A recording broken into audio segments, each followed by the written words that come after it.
Hello friends, in today's class we will see another property of triangles, that is exterior angle of a triangle and its property.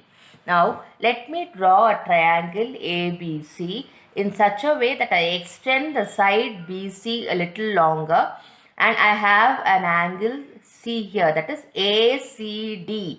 Now ACD is the exterior angle of the triangle ABC at vertex C. Okay.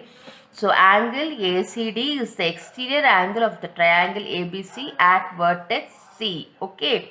Similarly, we can draw exterior angles over this side and over this side. All if we extend them, we can have exterior angles. Okay. Now, the property states that if the triangle exterior angle ACD is equal to the sum of the two interior angles, opposite interior angles. Okay. An exterior angle of a triangle is equal to the sum of its interior opposite angles. These are the two interior angles and they are the opposite angles. Okay, I hope you understood this. This is called the exterior angle property of a triangle. That is, the exterior angle is equal to the sum of the two interior opposite angles. Okay. So we'll go to the next one. We can draw exterior angles in different ways. Say like we can extend this line here and this is one exterior angle. Similarly, this side we can extend and this is the another exterior angle. Now find x in the following triangle. What kind of sums will come across? So this is one example for that. Now this exterior angle is 110.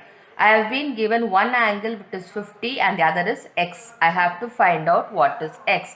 From the property we know that sum of the interior opposite angles is equal to the exterior angle. My exterior angle is what? 110. Now interior angle, one is 50, the other is x. So 50 plus x is equals to 110, or x is equals to 110 minus 50, which is equal to 60 degrees. So the value of x is 60 degrees. So making use of the property of exterior angle, we were able to find the measure of x. Okay. So I hope you understood this. We will now go to the next property, which is called as the angle sum property of a triangle. Now what does this say?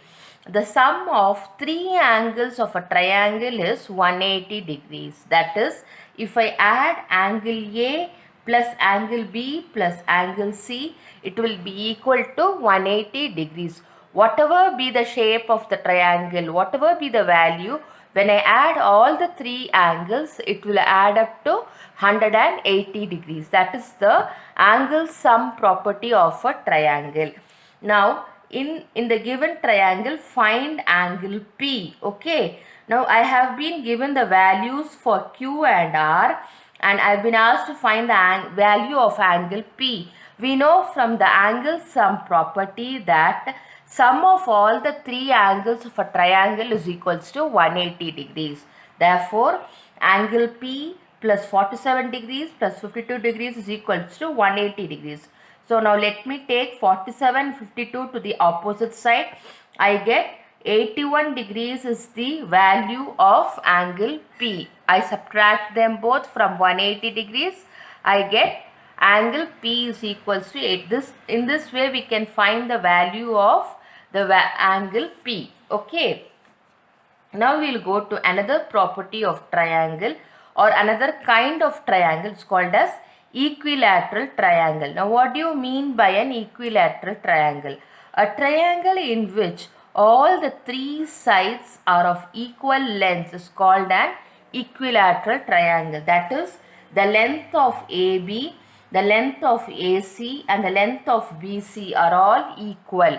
Such a triangle is called an equilateral triangle. When all the three sides are of equal lengths, the angle enclosed by the lines are also equal, and that is 60 degrees. So all the three angles of an equilateral triangle is 60 degrees. Now add up 60 degrees. 60 plus 60 plus 60 is 180 degrees. Okay.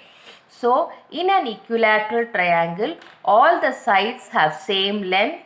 Each angle has a value equal to 60 degrees. That is, all the three angles are equal.